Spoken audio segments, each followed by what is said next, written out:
Hindi lahat ng magagandang larawan na nakikita natin online ay dumadaan sa madaling proseso. Minsan, sa likod ng glamour at kasikatan, may mabibigat na laban na hindi nakikita ng publiko.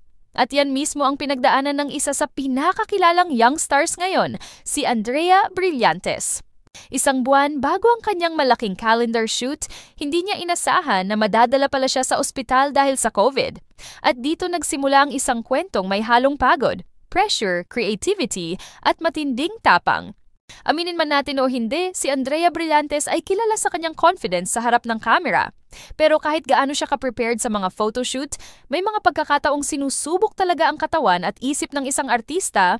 Isang buwan bago kuna ng kanyang malaking calendar project, bigla siyang tinamaan ng COVID. Dahil dito, nang hina ang katawan niya, bumagal ang lifestyle at napilitan siyang itigil ang ilang work commitments. Dahil hindi biro ang naging epekto ng sakit, napunta siya sa ospital para mas mabantayan ang kanyang kalagayan. Pagkalabas niya, hindi pa rin siya agad nakabalik sa full strength. Sinabi ni Andrea na sobrang hina niya noong panahong iyon, kaya kailangan niyang maging disiplinado sa pagkain at pahinga. Hindi niya pinilit ang sarili na bumalik kaagad sa dating routine. Sa halip, nag-focus siya sa pag-recover at sa healthy na meal plan para hindi mabigatan ng katawan. Isa sa mga bagay na hinangaan sa kanya ay ang pagiging honest. Hindi niya itinago sa publiko na naapektuhan ang katawan at energy niya.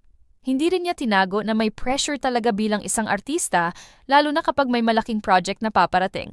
Pero kahit ganun ang pinagdaanan niya, hindi niya hinayaang mawala ang creative vision niya para sa calendar shoot. Dahil kahit physically weak siya, mentally determined naman siya na matuloy at mapaganda pa ang buong project. Isa sa mga detalyeng ibinahagi niya ay kung paano niya binuo ang konsepto ng bawat calendar layout. Hindi siya basta nagbibida sa harap ng camera. Siya mismo ang nag-iisip ng themes, motifs at vibes para maging kakaiba ang bawat buwan sa calendar. Ang gusto niya ay hindi lang sexy or glamorous, kundi timeless at may sariling personality. May mga era concepts tulad ng retro, Victorian, and modern feminine looks. Isa sa mga pinakapaborito niya ay yung layout na nakahiga siya sa kama na puno ng rose petals. Para sa kanya, ito ang pinaka-classic at pinaka-elegant na layout sa buong project. Matagal niya itong pinangarap dahil gusto niyang magkaroon ng iconic shot na hindi madaling malimutan.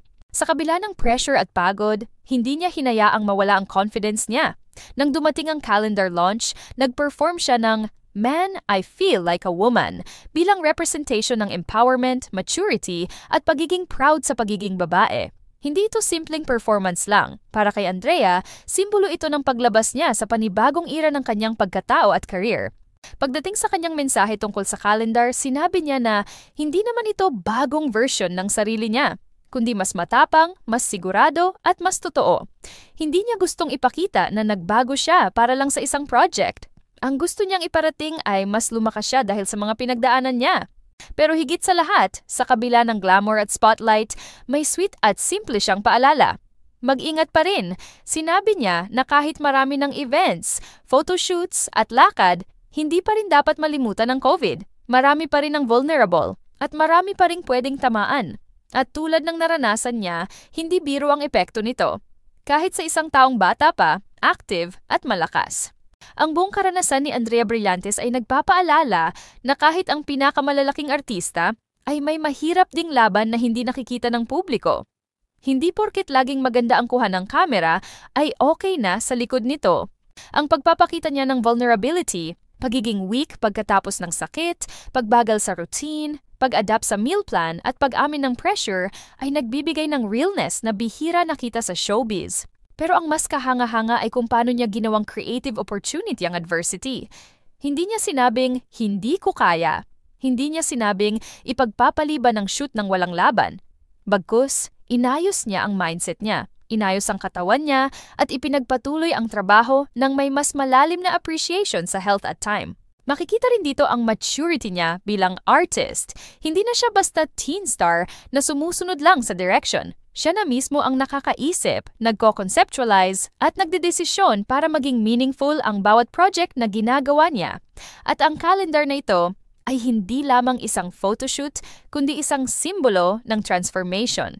Mula sa pagkahina dahil sa sakit, tungo sa pagiging empowered at proud sa sarili. Kaya mga ka-channel, ano ang tingin ninyo sa kwento ni Andrea Brillantes? Nakaka-inspire ba ang pagbalik niya mula sa pagkakasakit?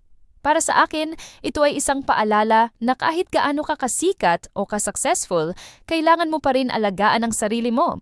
Kung nagustuhan mo ang kwentong ito, huwag kalimutan mag-like, mag-comment at mag-subscribe para sa iba pang malalalim at makabuluhang showbiz updates. Maraming salamat sa panunood at ingat kayo lagi!